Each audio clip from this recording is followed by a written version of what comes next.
అందమైన జీవితం వెతికితే దొరకదు, మనం నిర్మిస్తే తయారవుతుంది. దృఢ సంకల్పం, తరగని ఆత్మవిశ్వాసం, బలమైన కోరిక ఉన్న చోట విజయం తప్పక వచ్చి తీరుతుంది. ఆడేమనుకుంటాడో ఈడేమనుకుంటాడో కాదు, నువ్వేమనుకుంటావో అది చేసాయి. నిన్ను అన్నోడెవడు నీకు కష్టం వస్తే సాయం చేయడు. ఇష్టమో కష్టమో నష్టమో ఏదైనా నీకు అనుభవాన్ని ఇస్తుంది. ఈ ప్రపంచంలో ఏది శాశ్వతం కాదు. ఏది శాశ్వతం? నీ వెనక ఉన్న డబ్బా, నీ మొహానికి ఉన్న అందమా, నీలో ఉన్న అధికారమా?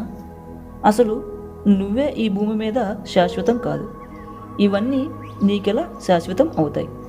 ఒంటరిగా తల్లి గర్భం నుంచి వచ్చావు, ఒంటరిగా భూగర్భంలోకి పోతావు, ఇదే సత్యం అని పెద్దలు చెబుతారు. ఓడిపోతే గెలవడం నేర్చుకోవాలి, మోసపోతే జాగ్రత్తగా ఉండడం నేర్చుకోవాలి, చెడిపోతే ఎలా బాగుండాలో నేర్చుకోవాలి.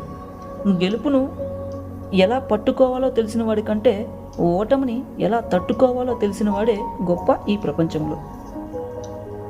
ఉన్న సంపద చాలకపోవడం, లేని వస్తువు కావాలనుకోవడం వలనే అసలు సమస్య మొదలవుతుంది.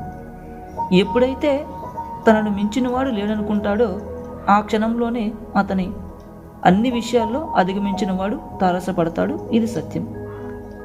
మనం మనసును శరీరాన్ని ఒకటిగా చూస్తాం. నిజానికి ఆ రెండు వేరువేరు. మనసు ఎప్పుడూ కూడా ఎడం చేతులని వస్తువు కుడి చేతులనికి మార్చుకునే లోపు మారిపోతుంది. ఇది సత్యం. అసూయ అగ్ని వంటిది, ద్వేషము అంతే. ఏ కర్ర నిప్పు ఆ కర్రనే కాల్చినట్టు ఎవరు అసూయాపరలో వారినే అసూయ ద్వేషాలు దహిస్తాయి. ఇది నిత్య సత్యము. చదువులో అసూయ తప్పు లేదు, కానీ అది దేశపూరితంగా ఉండకూడదు.